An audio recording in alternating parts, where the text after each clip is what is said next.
قال المؤلف رحمه الله تعالى ونفعنا به وببركة علومه في دارين آمين. التعريف بالعلم وبيان مشهده وتطوره. Ini bab menjelaskan tentang definisi ilmu Al-Quran, menjelaskan tentang pertumbuhan dan perkembangan ilmu Al-Quran. Al-Quranul Karim, Al-Quran yang mulia itu ialah mu'jizatul Islami, sebuah mukjizat dalam Islam al-khalidatul yang kekal, allati la yaziduha taqaddumul alamin, yang tidaklah datang sebuah disiplin ilmu baru illa khususan fil i'jazi, kecuali datangnya ilmu-ilmu itu untuk memperkuat akan keijazan Al-Quran. Anzalallahu ta'ala ala rasulih, yang telah diturunkan Al-Quran oleh Allah kepada Rasul Muhammadin sallallahu alaihi wasallam, Muhammad sallallahu alaihi wasallam, liyukhrijan nasa minal dhulumati ila nur, untuk mengeluarkan manusia dari kegelapan menuju terang-terang, wa yahdihim ila siratal mustaqim, dan untuk memberikan petunjuk kepada jalan yang lurus. Fakana sallallahu wasallam alaihi yuballighuhu li sahabatihi, maka adalah Rasulullah SAW menyampaikan Al-Quran kepada para sahabatnya. Wahum Arabiyyun khalisun, mereka itu adalah orang-orang Arab yang murni. Fayaqrahunahu bisalihatihi, mereka memahami Al-Quran itu dengan nalurinya mereka. Wa idza taqassa 'alaihim fahma ayatin minal ayati, maka tatkala tidak ada kejelasan tentang ayat-ayat Al-Quran,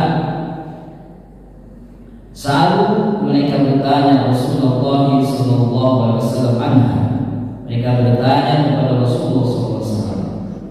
Rawah As-Syekhani wa ghairihima an Ibnu Mas'ud, telah meriwayatkan dua imam hadis, yaitu Imam Bukhari dan Imam Muslim, dan selain keduanya an Ibnu Mas'ud dari Ibnu Mas'ud qala, ia berkata, lama nazal hadhihi ayat, turun ini ayat, alladzina amanu wa lam yalbisu imanahum bidzulmin, orang-orang yang beriman dan tidak mencampur adukan keimanannya dengan kezaliman. Al-An'am 82. Syaqqa dzalika 'alan nas, berat atas ini ayat, yaitu terhadap manusia. Wa qalu, maka mereka berkata, yakni para sahabat, ya Rasulullah, wahai Rasulullah, wa aina la yadhimu nafsahu, bagaimana tidak kami ini tidak menzalimi diri kami sendiri. Qala Rasulullah SAW bersabda, innahu laisa ladzi tu'inuna, itu bukan seperti yang kau persangkakan, seperti yang kau maksudkan. Alam tasma'u, tidaklah kau mendengar maqaul Abu Shalih, terhadap apa yang diucapkan oleh hamba yang salih, yaitu Luqman Al-Hakim, inna syirka latulmun 'adzim, sesungguhnya kesyirikan itu, kemusyrikan itu sebuah kezaliman yang besar. Depan ayat 13, innama huwa syirku, itu adalah musyrik. Wallahu a'lam bishawab. Hadirin para jamaah Masjid Nurul Ittihad yang dirahmati Allah Subhanahu wa taala, bersyukur kita pagi hari ini bisa kembali memutolaah sebuah disiplin ilmu ulumul Quran. Ilmu ulumul Quran ini bukan ilmu ecek-ecek.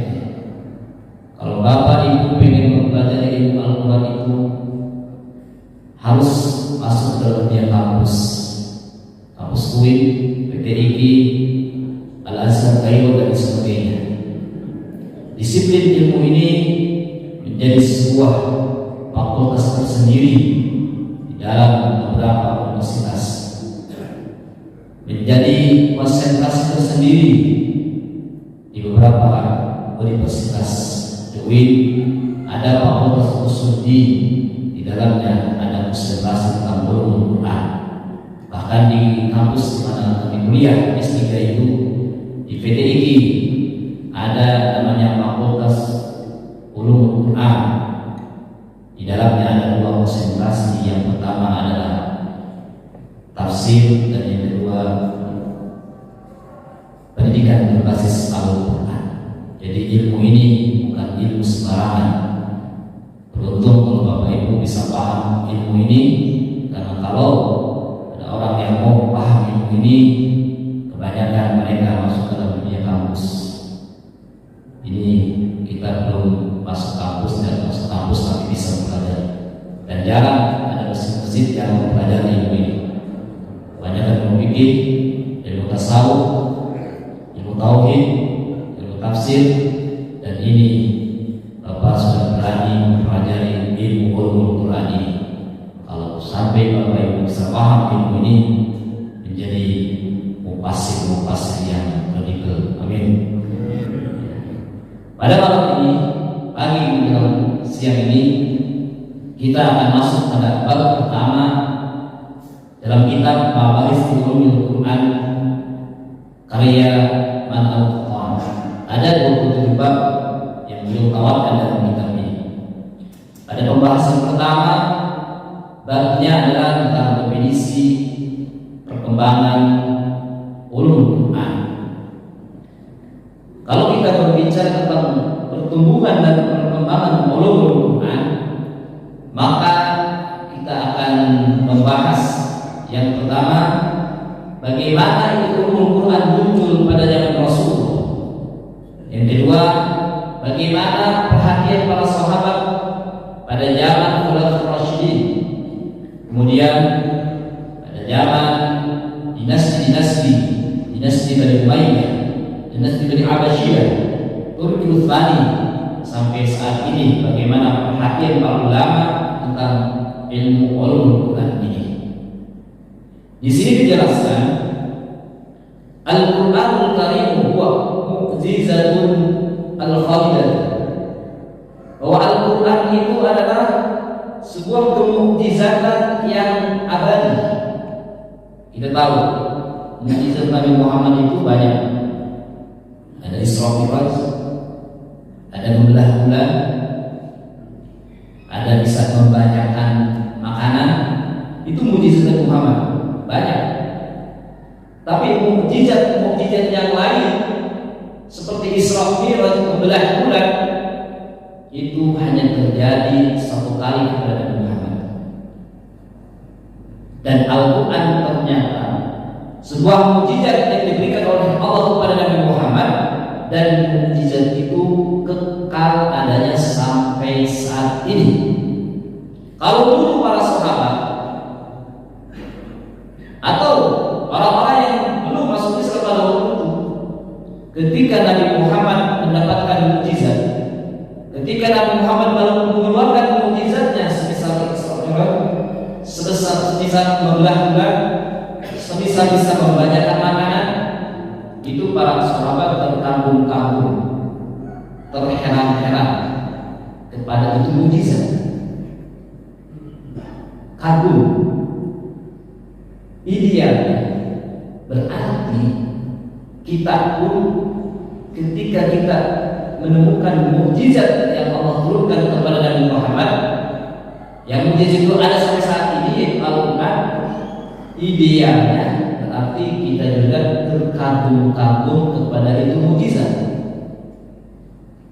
Kalau kita tidak terkagum-kagum kepada mukjizat yang diberikan Allah kepada Nabi Muhammad, berarti sama seperti dulu orang-orang yang menolak agama Islam. Nah, masalahnya kalau sampai saat ini kita tidak terkagum-kagum dengan Al-Quran, ada apa dengan diri kita? Kenapa sampai Allah tutup hijab buat kita untuk tidak mengagumi Al-Quran? Al-Quran itu kalamullah, mukjizat terbesar dari Muhammad. Idealnya kita terkagum-kagum dengan kemukjizatan ini. Itu mukjizat. Mukjizat itu diturunkan sebetulnya sesuai dengan trending topik pada waktu itu. Kalau kita mengenal Nabi Yusuf, mukjizatnya adalah bisa mentakwilkan mimpi. Itu Nabi Yusuf di Mesir. Memang pada saat itu, ketika zamannya Nabi Yusuf, trending topik yang ada pada saat itu adalah orang-orang banyak yang suka menakwilkan mimpi. Oh, kamu semalam mimpinya apa? Begini. Oh, berarti akan begini dan begini. Itu pada zaman Nabi Yusuf. Sehingga mukjizat yang diberikan kepada Nabi Yusuf untuk khariqul adat adalah takwil mimpi. Di zaman Nabi Musa, trending topik pada waktu itu yaitu tentang adanya sulap sihir. Bagaimana mengelabui mata sehingga mata itu kalau hanya melemparkan tali jadi ular. Nabi Musa dengan bermodalkan tongkat bisa mengalahkan pesihir-pesihir yang tersohor pada waktu itu. Nah, di zaman Nabi Muhammad, trending topik pada waktu itu yang sedang tren-trennya adalah tentang sastra. Bapak Ibu kalau pernah melihat film berjudul The Messenger itu film itu bagus desain atau diskenariokan oleh ulama Al-Azhar. Ada 12 episode film tentang sejarah Nabi Muhammad dari mulai kota Mekah sampai Madinah sampai Fathul Mekah. Itu bagus tuh. Waktu itu banyak orang-orang dari sejarah ada disusun atau disampaikan oleh ulama Al-Azhar dari berbagai negara, Yaman, Mesir. Mereka datang ke Mekah membawa berhala-berhala masing-masing. Mereka pertunjukan. Kemudian dalam pertunjukannya itu mereka sambil bersair mengeluarkan sastra-sastra. Orang kaya bisa terkelabui oleh sihir-sihir atau sastra yang sair-sair yang dikeluarkan oleh para ahli sihir pada waktu itu. Raja, orang kaya dan sebagainya bisa tunduk kepada para ahli sastra dalam menyusun kalimat pada waktu itu. Berharap pertunjukan sambil menggandengkan atau mensenandungkan syair. Kemudian setelah disenandungkan syair dan berharap itu masukkan ke Ka'bah. Itu sejarah. Nah, mukjizat. Jadi sesuai dengan topik. Karena pada zaman Nabi Muhammad trending topik pada waktu itu sastra, sehingga Nabi Muhammad wajar dan memang ini sudah pada Allah diberikan mukjizat besarnya adalah Al-Quran Al-Karim yang sampai saat ini sastranya tak habis-habis oleh para ulama dikaji, termasuk muncul ternyata ilmu ulumul Quran. Mukjizat itu khariqul adat, sesuatu yang luar biasa diberikan kepada para nabi dan para rasul. Kalau sesuatu yang luar biasa itu diberikan kepada calon nabi disebut dengan ilhas. Kalau sesuatu yang luar biasa itu diberikan kepada para ulama itu disebutnya karomah. Kalau sesuatu yang luar biasa itu diberikan kepada orang Islam yang soleh itu namanya ma'unah. Kalau sesuatu yang luar biasa itu khariqul adat diberikan kepada orang yang bengal itu namanya istidraj. Kalau sesuatu yang luar biasa itu diberikan kepada orang non-muslim itu namanya ihanah. Sesuatu yang luar biasa diberikan kepada nabi dan rasul itu namanya mukjizat. Al-Quran adalah mukjizat yang sangat luar biasa yang turun kepada Nabi Muhammad. Sampai saat ini masih ada itu Al-Quran dan sebagainya. Dengan mukjizat itu kita mestinya terkagum-kagum, terheran-heran dengan Al-Quran itu. Nah, di sini jelaskan kata Syekh Al-Quttan, tidaklah datang ilmu pengetahuan, sains dan lain sebagainya kecuali datang ilmu pengetahuan itu untuk memperkuat tentang keijazan Al-Quran. Contoh Kita mengenal ada namanya zaman sekarang kalau orang lahiran itu dibawa ke dokter SPOG. Wah, ini nampaknya harus sesar. Sesar, banyak kan dikit-dikit sesar, memang lumayan kalau sesar ya bayarnya. Kalau normal murah, sesar lebih banyak, bayarnya lebih mahal, itu lebih menguntungkan. Ya, sesar itu ternyata di dalam Al-Quran itu ada. Ilmu itu, sains itu ditemukan di akhir zaman pada saat ini. Tapi Al-Quran telah lebih dulu ngasih info kepada kita. Wallahu akhrajakum min butuni ummahatikum. Allah telah mengeluarkan kalian dari perut ibu. Di sini bahasnya bukan minal ardi, tidak dari kemauan, tapi dikeluarkannya min butuni ummahatikum, dari perut ibu. Ini menandakan bahwa dengan dikeluarkan dari perut ibu, Al-Quran sudah tahu kalau nanti di akhir zaman saat ini akan banyak orang yang lahir keluarnya bukan dari kemaluan ibunya, tapi keluarnya dari perut, langsung di black. Itu namanya sesar. Ini Al-Quran ditemukan oleh para ilmuwan yang sekarang dan ini ternyata untuk memperkuat keijazan Al-Quran itu, kemujizatan Al-Quran itu. Yang kedua, alat transportasi sekarang kan sudah modern sekali, dari mulai pesawat, kereta cepat, dan lain sebagainya. Itu dulu di zaman Nabi Muhammad yang namanya alat transportasi sebatas pada kuda, onta, itu aja, keledai. Tapi Al-Quran padahal dulunya jauh sebelum model seperti sekarang ini telah kasih tahu.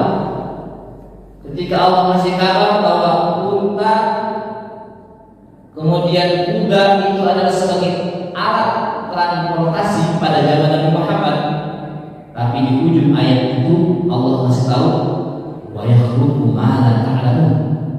Ini menggunakan fi'il mudhari. Kasih tahu wahai umat Islam, nanti Allah akan memunculkan alat transportasi yang saat ini engkau tidak ketahui. Pada zaman Nabi Muhammad belum ada kepikiran pesawat, belum ada. Kemudian belum ada kepikiran kereta, belum. Tapi Al-Quran sudah kasih informasi nanti di kemudian hari akan ada alat transportasi yang saat ini engkau tidak ketahui, yaitu Yesus sekarang. Itu Al-Quran kan luar biasa ya. Di Samudra Atlantik, Mediterranean, itu ada lautan. Lautan itu airnya berbeda. Ada yang air dari darat dan air dari laut murni. Itu tidak bersatu air itu. Ilmuwan itu ternyata orang yang menemukan itu justru orang Muslim. Kemudian dia tertahu kenapa begini. Oh, ternyata jannah beda, tidak akan bersatu, tidak ada pemisah. Ternyata itu sebelum ditemukan hal itu di Samudra Atlantik itu, Al-Quran telah lebih dulu ngasih tahu marjal bahraini yaltaqiyan bainahuma barzakhun la yabghiyan. Ada dua lautan yang saling berdampingan, tapi airnya ibarat di situ ada pemisahan sebagai ibarat ada kaca. Itu Al-Quran luar biasa. Jauh sebelum itu ditemukan, Nabi Muhammad melalui Al-Quran sudah menginformasikan. Ini keilmuan-ilmuan yang sekarang muncul. Ternyata Al-Quran terlebih dulu ngasih informasi. Setiap kita Bapak Ibu sidik jarinya itu berbeda-beda. Makanya kalau kita bikin paspor, kita bikin SIM dan lain sebagainya itu harus pakai ada sidik jari. Karena setiap sidik jari manusia itu berbeda-beda. Dan kita kalau mau masuk ke Malaysia sekarang itu harus pakai sidik jari. Kalau nggak pakai sidik jari tidak bisa masuk. Ternyata sidik jari itu unik, susah.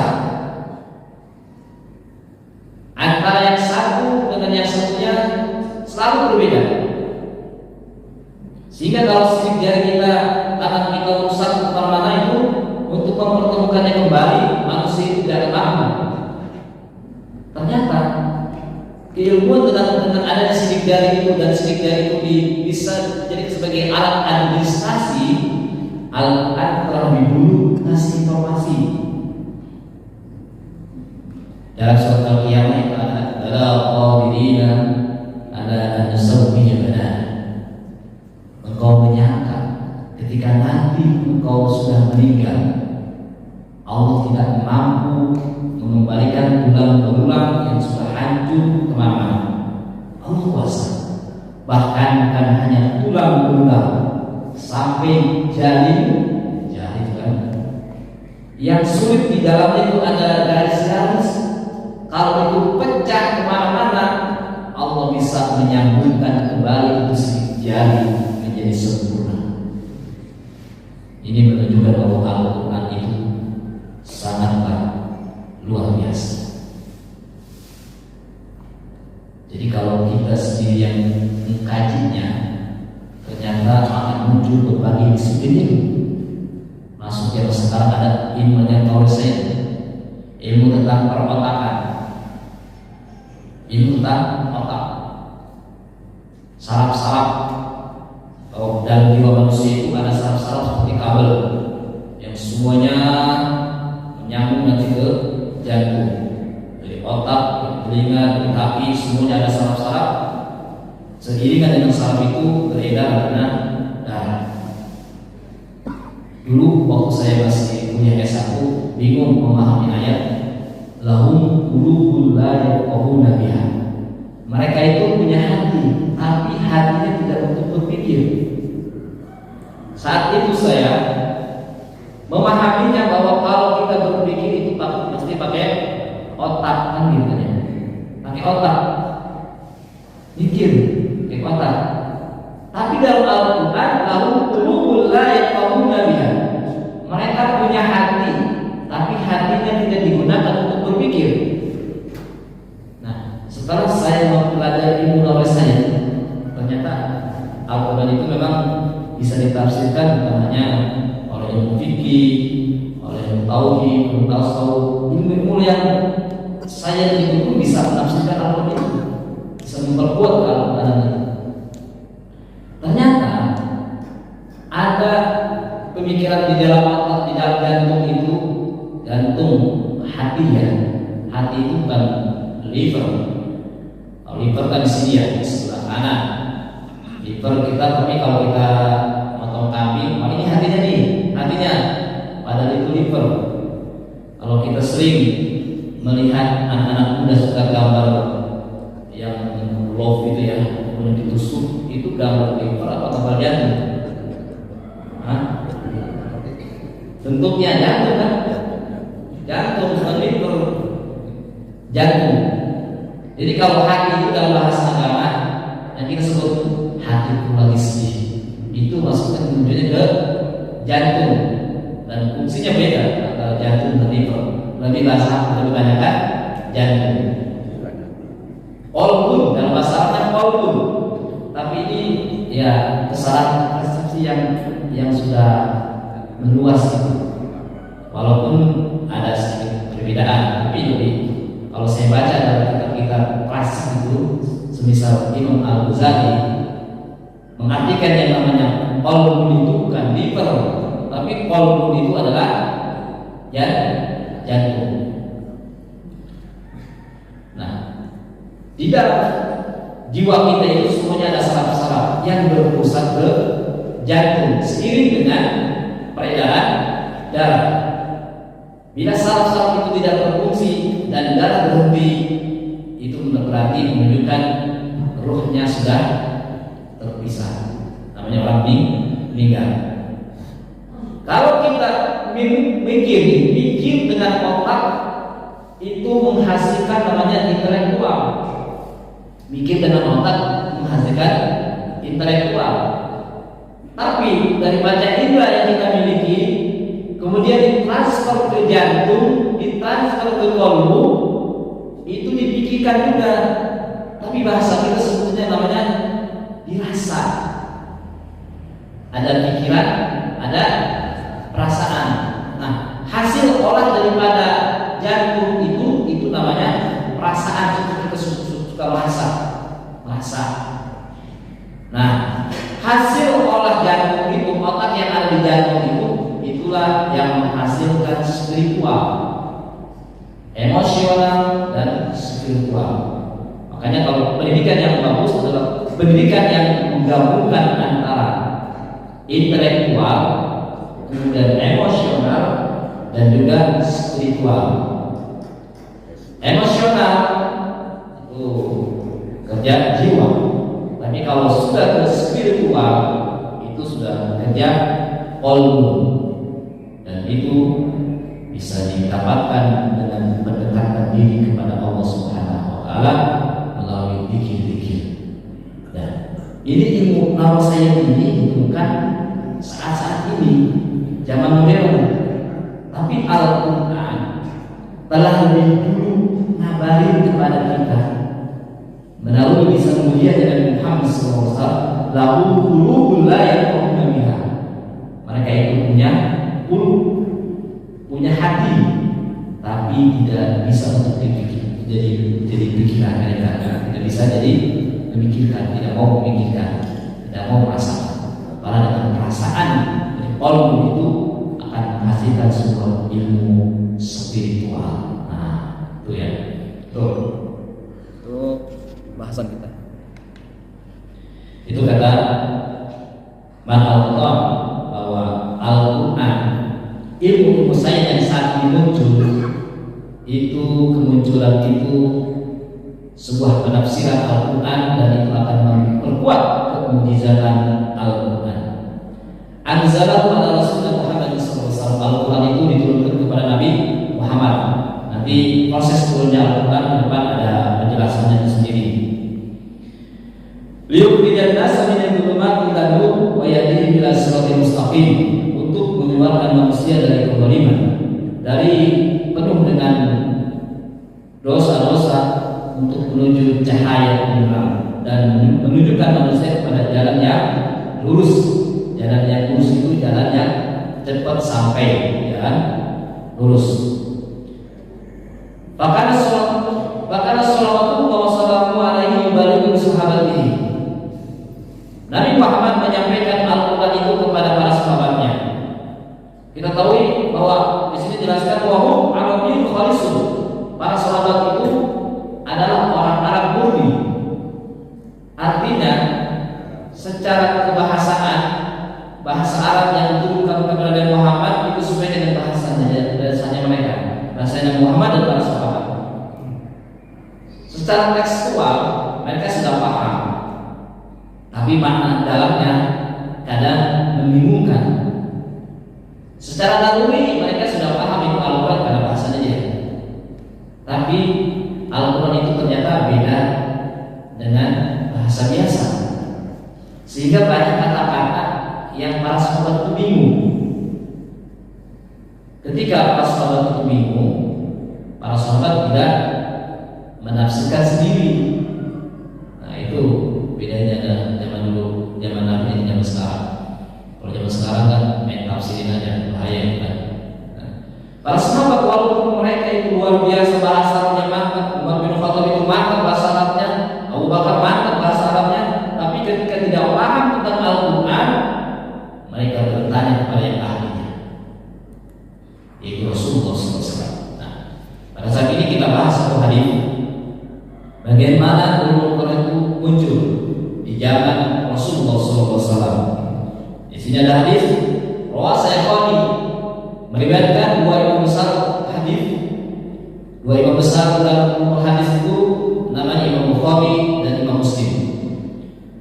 Kalau hadis sudah diriwayatkan oleh Imam Bukhari dan Muslim, itu sudah dijamin kesahihannya, dijamin, sehingga bisa untuk membuat dalil ilmu tauhid dan dalil tentang ubudiyah. Kalau fadilul amal itu boleh menggunakan hadis dhaif, tapi tidak untuk menetapkan hukum, tidak untuk hukum tauhid, dan juga apalagi tidak untuk hukum agama, tapi hanya pokok ilmu amalnya. Tapi kalau hadis itu diriwayatkan oleh Imam Bukhari dan Muslim, sudah dijamin kesahihannya. Juga imam yang lain. Di sini ada Ibnu Mas'ud dari sahabat bernama Ibnu Mas'ud. Itu Mas'ud Abdullah Ibnu Mas'ud. Beliau wafat tahun 32 Hijrah. Termasuk sahabat Nabi yang banyak meriwayatkan hadis. 848 hadis keluar dari sahabat Ibnu Mas'ud ini. Direkam oleh Rasulullah, kemudian disampaikan dan tersebar hadis-hadisnya di berbagai kitab, termasuk kitab Bukhari, Muslim, kitab Nasai dan sebagainya. Nah, Ibnu Mas'ud ini luar biasa. Ketika awal-awal Islam itu, dia kerjaannya itu kan mengembalakan kambing miliknya Ubah. Pada suatu saat ini Ibnu Mas'ud sedang mengembalakan kambing, masih kecil dia, masih kecil. Tahu sih Islam sudah muncul, dibawa oleh seorang nabi yang sangat luar biasa. Tapi karena Ibnu Mas'ud ini masih kecil, dia awalnya tidak tertarik untuk menemukan Nabi Muhammad. Tapi ketika Ibnu Mas'ud ini sedang mengembala kambing yang milik Ubah, kemudian ada dua orang yang sedang menuju dia. Dua orang itu karena dikejar-kejar orang kafir. Ketika sampai kepada Ibnu Mas'ud, kelihatannya dua orang itu sedang kehausan, sehingga bilang kepada Ibnu Mas'ud, "Wahai nak kecil kan, boleh nggak saya minta air susu dari kambing itu?" Kata Ibnu Mas'ud bilang begini, "Wahai Tuhan, saya ini hanya bekerja menggembala kambing-kambing ini, bukan milik saya kambing ini. Jadi saya tidak berani memberikan air susu kambing itu." Wah, kata dua orang itu, ya dua orang ini kan Abu Bakar sama Rasulullah. Wah, hebat sekali ya, hebat sekali. Kata Rasulullah, tapi Ibnu Mas'ud belum mengenal Rasulullah. "Wahai anak, boleh nggak kalau begitu nih ada kambing kecil deh, kambing kecil yang belum dipersuti, kambing kecil yang belum ada susunya, sehingga tuamu tidak akan menyangka bahwa itu adalah kambing orang lain. Kalau yang sudah dipersuti, yang sudah banyak airnya nggak usah. Tapi saya minta kambing yang kecil aja, yang belum ada air susunya." Nah, diberikanlah oleh Ibnu Mas'ud. Dipegang oleh Rasulullah itu kambing, kemudian dipegang susunya itu kambing oleh Rasulullah, dan Rasulullah baca Bismillahirrahmanirrahim. Itu didengar oleh Ibnu Mas'ud. Seketika itu kambing yang masih kecil, kemudian susunya itu membesar, dan setelah itu diperas oleh Rasulullah. Kemudian Abu Bakar mengambil wadah, tuangkan ke wadah itu.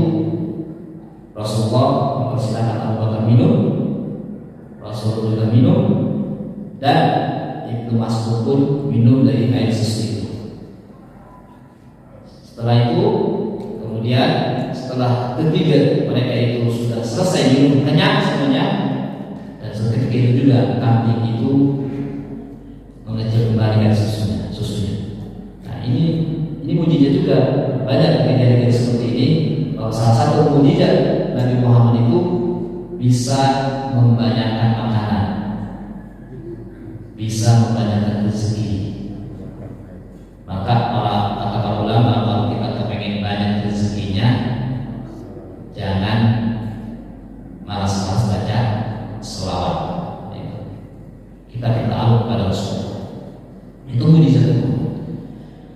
Kejadian itu membuat Ibnu Mas'ud heran, takjub kepada orang itu. Sehingga Ibnu Mas'ud bilang begini, anak kecil ya, wahai Tuhan, tolong ajari saya kalimat yang Tuhan baca tadi. Ya, baca bismillah, pengen diajarin. Nah, ini termasuk hadis ini, cerita ini saya ambil menjadi salah satu pembahasan dalam disertasi saya itu. Nah, disertasi saya itu kan disiplin literary terus Al-Quran, pendekatan bahasa kasih.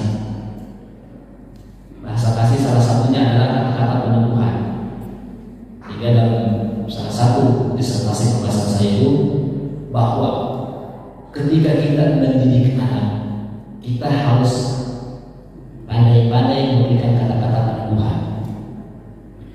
Itu Rasulullah ketika mendengar Ibnu Mas'ud bilang begini, wahai Tuhan, ajarin saya kalimat yang Tuhan baca tadi. Apa jawaban Rasulullah? Nah, engkau anak yang cerdas, engkau pasti berhasil kalau belajar. Yuk kita belajar. Ini penting. Ketika anak pengen sendiri belajar, ya kita harus layani. Sekarang kan ilmunya tinggi-tinggi anaknya. Anak SD aja udah belajarnya luar biasa. Kita kong-kong pengen ngajarin udah gak bisa. Ketika anak kong ajarin apa saya kong di kong, wah nih begitu. Nah itu kurang hebat kata. Dengan kita bilang hebat saja kepada anak itu, anak tergugah, semangat dia, kepengen belajar. Sehingga dengan kata-kata peneguhan yang disampaikan oleh Rasul kepada Ibnu Mas'ud luar biasa. Ibnu Mas'ud salah satu sahabat yang meriwayatkan hadis banyak, dan Ibnu Mas'ud adalah orang yang ketika melantunkan Al-Quran itu suaranya indah. Suaranya indah. Sampai di lain kesempatan Rasulullah bilang, wahai Ibnu Mas'ud, tolong kau baca Quran, saya ingin mendengar. Ya Rasulullah, bagaimana ini? Quran kan diturunkan kepada engkau, masa saya baca? Kali ini saya ingin mendengar bacaan itu keluar dari orang lain. Nah, akhirnya disuruh Ibnu Mas'ud baca Al-Quran. Subhanallah. Tapi ketika sampai ayat, "Fakaifa idza ji'na min kulli ummatin bi syahidin wa ji'na bika 'ala haula'i shahidan." Rasulullah menangis. Karena kan itu menunjuk kepada pribadinya Rasul. Bagaimana nanti di hari kiamat semua orang dikumpulkan, termasuk orang-orang kafir dikumpulkan, umat pun kumpulkan. Nah, engkau menjadi saksi. Bagaimana engkau menjadi saksi atas orang-orang kafir? Tak mampu Nabi Muhammad mendengarkan kalimat itu sampai menangis bersyukur dengan ayat itu yang dibacakan oleh Ibnu Mas'ud. Dan Ibnu Mas'ud ternyata memang suaranya sangat merdu ketika melantunkan Al-Quran. Itu tidak lain bukan karena didikan Rasulullah yang sangat luar biasa. Ketika Ibnu Mas'ud minta diajarin Al-Quran, Rasulullah mendukung penuh, engkau anak hebat, engkau anak pintar. Ya, kita jangan sampai nih kita anak itu bilang begini, kamu goblok kamu sekarang. Nah itu kan goblok. Ini kesalahan-kesalahan saat ini sering kita lontarkan kata-kata itu kepada anak. Anak-anak kita tidak sadar diri. Tapi kalimat itu justru akan direkam oleh anak. Paling anak masih kecil masih bisa jaga. Ketika kita bilang bodoh, nanti begini anak itu perasaannya. Oh, orang tua saya saja yang terakhir saya bilang bodoh. Berarti saya orang anak yang tidak berguna. Akhirnya dia akan depresi. Jadi tidak manfaat, itu bahaya. Maka kalau kita melirik kepada pendidikan yang dilakukan oleh Rasulullah, bagaimana Rasulullah kita menghargai kepada anak yang akan belajar, dihargai dikasih kata-kata peneguhan. Itulah. Selanjutnya, inti dari hadis ini, la nazar hadil ayat, ketika turun ayat yang bunyinya alladzina amanu wa lam yalbisu imanahum bidzulmin. orang-orang yang beriman dan mereka tidak memperadukan keimanannya dengan kezaliman. Syaqqa dzalika 'alan nas. Para sahabat merasa berat dengan ayat ini karena mereka merasa para sahabat itu orang banyak dosa. Bagaimana? Kan terusannya ini. Jadi kalau orang yang tidak memperadukan antara keimanan dan kezaliman, maka dia akan menjadi orang yang beruntung. Para sahabat merasa pada waktu itu dengan mendengar ayat ini, saya ini orang banyak dosa. Berarti saya itu masuk orang yang mempercayakan keimanan dengan kezaliman. Berarti saya bukan termasuk orang-orang yang beruntung. Ya Rasulullah, bagaimana? Emang ada di antara kita yang tidak berdosa? Bukankah semua manusia itu ada dosanya? Kecuali kaum maksum. Sahabat merasa berat. Berarti kita itu bukan termasuk orang yang beruntung pada Rasulullah. Nah, jawaban Rasulullah mendengar para sahabat merasa dirinya tidak masuk dalam kategori ayat itu, kata para sahabat, kata Nabi Muhammad, innahu laysa ladhi, itu bukan seperti yang engkau maksudkan. Dolim di situ bukan berarti dolim berbuat dosa. Alam tasma'u ma qala Abu Shalih, bukankah tidaklah engkau mendengar terhadap perkataan yang telah diucapkan oleh hamba yang saleh, yaitu Luqman al-Hakim. Makanya di ayat 9 Luqman al-Hakim berdampingan akan satu makam dengan ini, dengan Nabi Daniel Luqman al-Hakim. Alhamdulillah, tadi saya sudah pernah ziarah ke makam Luqman al-Hakim di Mesir Nabi Daniel, di Mesir Alexandria. Alam tasma'u qala Abu Shalih, dalam kau mendengar terhadap ucapan yang disampaikan oleh hamba yang sangat soleh, yaitu Luqman al-Hakim, inna syirka la dzulmun 'adzim, sesungguhnya kesyirikan itu kedzaliman yang besar. Jadi kata Rasulullah, yang dimaksud dengan kata zalim di sini di dalam surat Al-An'am ayat 82 itu bukan berarti zalim atau berbuat dosa, tapi zalim di sini adalah maksudnya asyirku. Nah, maksud dari hadis ini oleh Man Al-Qattan dituliskan dalam kitab ini, di permulaan Al-Qattan ini, maksudnya adalah inilah mula-mula kemunculan namanya ulumul Quran. Bagaimana seseorang menafsirkan Al-Quran. Dari sini ternyata nanti ada pembahasan yang namanya tafsir itu, ada tafsir Quran bil Quran. Al-Quran, ayat Al-Quran ditafsirin lagi dengan ayat Al-Quran. Contohnya, ihdinas siratal mustaqim. Akan ditafsirin, berikanlah kami jalan, tunjukkanlah kepada kami jalan orang-orang yang lurus. Ihdinas siratal mustaqim. Siapa itu siratal mustaqim itu? Jelaskan ditafsirin oleh berikutnya, siratal ladzina an'amta 'alaihim, yaitu jalan yang orang-orang yang kau berikan nikmat. Wa idul maghdubi 'alaihim waladdallin, bukan jalan orang-orang yang kau sesat dan kau beri. Itu namanya tafsir Quran bil Quran. Ada juga namanya tafsir Quran bil hadis. Al-Quran dijelaskan oleh hadis, dari itu banyak. Contohnya hadis ini. Ini adalah rangka menjelaskan ayat Al-Quran. Ada juga tafsir hadis bil Quran. Hadis justru dijelaskan oleh Al-Quran. Hadis masih umum, ternyata lebih spesifik oleh Al-Quran. Contoh, di dalam kitab Bulughul Maram itu ada bunyi begini: Ma'buti aminal bahimati fahuwa mayyit. Sesuatu yang dipotong dari binatang, bagian binatang dipotong dari binatang yang hidup, maka itu bangkai. Ada kambing, kita punya kambing, kita pengen sop buntut, tapi kambing memang potong aja, kita disop itu buntutnya, jadi sate. Kambingnya masih hidup, kita disembelih. Nah, itu adalah itu jadi bangkai. Dia kita makan itu kan bangkai. dijelaskan kalau binatangnya itu binatang yang halal untuk dimakan, wa min aswafiha wa ubariha wa syari'atha tabamatan ilahi.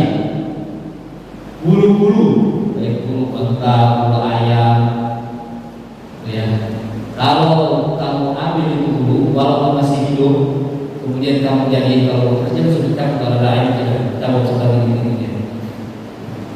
Itu nggak apa-apa kalau punya, kalau dagingnya haram. Kalau bulunya itu kucing padahal masih hidup itu nggak apa-apa. Itu kalau binatangnya halal dimakan. Tapi kalau binatangnya haram dimakan, walaupun bulunya tetap najis. Contohnya bulu kucing kan haram dimakan bulu. Bulu kucing kalau ada di baju usahakan hilang itu. Jadi kalau terlalu banyak atau lama, kalau masyarakat itu istirahat maksudnya tidak apa-apa. Tapi kalau sedikitnya kalau kita tahu ada bulu kucing ya kita ambil. Tapi kalau tidak tahu akan sulit. Umpama di rumah kita banyak sekali bulu kucing, sulit kita membersihkannya dan berada sholat nanti itu nggak apa-apa. Itu masa teror. Tapi kalau cuma sedikit maka usahakan itu kita menghilangkannya. Karena itu bulu yang keluar dari binatang yang haram dimakan. Tapi kalau binatang yang halal untuk dimakan, semisal sapi, kambing, ayam, bulunya terpisah, itu tidak najis. Nanti ada tafsir ayat bil ayat, ada tafsir ayat bil hadis, ada tafsir hadis bil ayat. Ini kemunculan ilmu ulumuan yang terjadi pada zaman Rasulullah. Nanti masih ada yang lain. Untuk pertemuan kali ini kita cukupkan sampai di sini. Sudah ada Ustaz itu ya. Ya, sudah kirimkan berikutnya ya. Baik, awalnya. Ya, ini saja mungkin yang dapat kami sampaikan. Mudah-mudahan kita selalu diberikan kesehatan oleh Allah Subhanahu wa taala sehingga terus kita bisa mempelajari ilmu Islaman sehingga akhir hayat kita mendapatkan husnul khatimah. Amin ya rabbal alamin. Subhanallahumma wa bihamdika asyhadu an la ilaha illa anta astaghfiruka wa atubu ilaik. Rabbana atina fid dunya hasanah wa fil akhirati hasanah wa qina adzabannar. Rabbana taqabbal minna a'malana wa jami' a'malina wa taqabbal nasrana ya Allah ya rabbal alamin. Wassallallahu ala sayyidina Muhammadin wa ala alihi wasallam. Subhanallahi wa bihamdihi. Amin.